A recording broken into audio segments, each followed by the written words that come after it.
Hi mga kaluto, magluluto nga pala tayo merienda dahil ng cravings na naman ako. Lulutuin ko nga pala ay kalamay. Recipe nga pala ni Nina Bacani. Ginaya ko lang. Medyo tinipid ko lang. Pantipid merienda lang. Nagastos ko nga pala dyan worth of mga 80 pesos. Lahat-lahat na yun. 100 pesos pala, so 100. Pero marami na makakain. Ayan. Pagsamahin na natin yung rice flour, asukal. Ayan. Nakita nyo na pa yung recipe kung ano.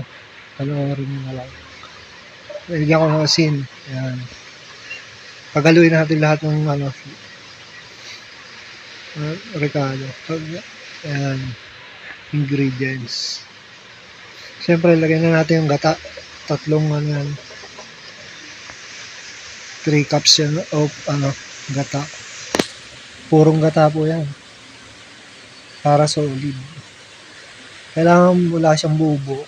Pag para solid yung natin. Kalamay natin. Kalamay ala Nina Bacani. Yan try natin. Naka-cravings kasi ako. Napanood ko na naman. Talaga nati-cravings ako ng merienda eh. Ayan dahil dyan gagawa na ako ng kalamay. Ayan. Kailangan salahin natin para walang para quality yung pinong-pino pag niluto natin. Susunugin na, gagawin natin yan, pampakulay na sa natin. Hintayin natin mag-melt. Malusaw yan. Malulusaw na, konti na lang. Ayan. Parang biko lang yan. Malagkit nga. Giniling na lang. Ginaya ko lang pala yan. Dahil nag-cravings. Lagay na natin yung yung pinag-halo-halo natin ingredients. Halo-halo lang. Hindi natin ito ng halo. Baka masunog eh. Haluin lang natin, haluin. Umaya, dadalawahin ko yan. Gagamitan ko ng 2 sandok. Para solid yan. 2 sandok na ginamit ko. Para solid na. Yan.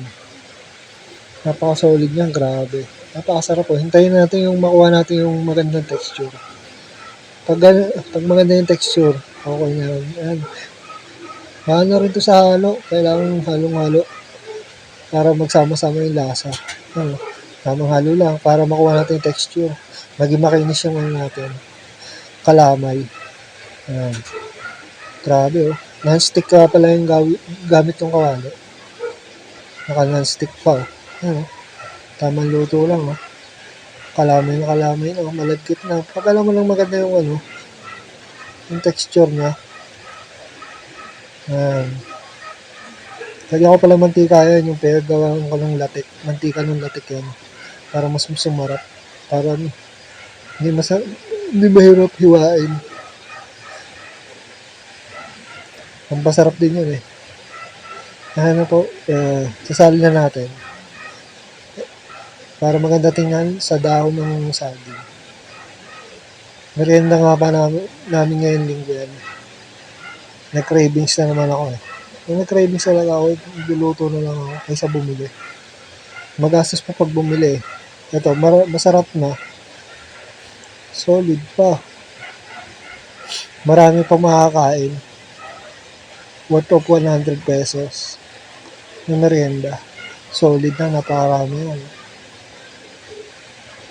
Merienda. Latik Napakaraming latik yan pampasarap sa natin kalamay. Kalamay with latik. Sa sunod, lulutuin ko naman yung kalamay Batangas. Yun mahirap, kaya hindi ko muna ginaya. Next time na yan. Taste reveal na tayo kung kano kasarap.